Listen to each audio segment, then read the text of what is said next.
Leo nipo hapa kwa bibi yangu anayesuka na kuandaa mikeka.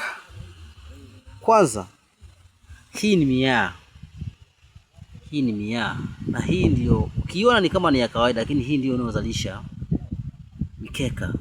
Kwanza hii unaenda shambani unaikata, zingine unaianika inakauka. Ikishakuwa imekauka na kutengeneza rangi fulani kama ya kaki, ndio unaweza kuja kwa ajili ya maandalizi ya kuunda mkeka. Kisha kauka hii unachukua unaikatakata vipande vidogo vidogo.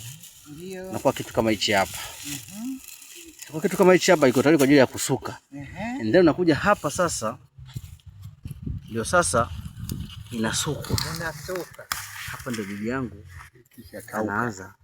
Kisha kauka anasuka sasa. Mifano yake inakuwa hivi.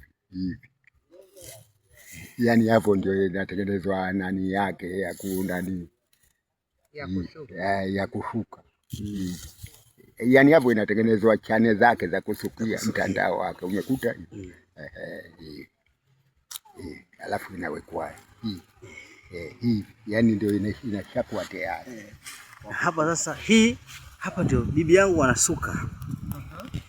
Na ili izalishe mkeka unaisuka na kuwa lola kubwa zaidi. Hapa bado. Kwa hii ni lola ndogo, maana anaisuka lola hii inakuwa ndefu na imejaa. Ikishajaa anashona.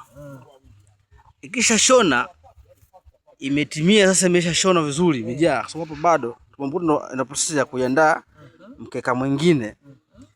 Akishamaliza kuishona ndio inakuja tunazalisha kitu kama hichi hapa. Hii ndio mikeka ambayo tayari kwa matumizi.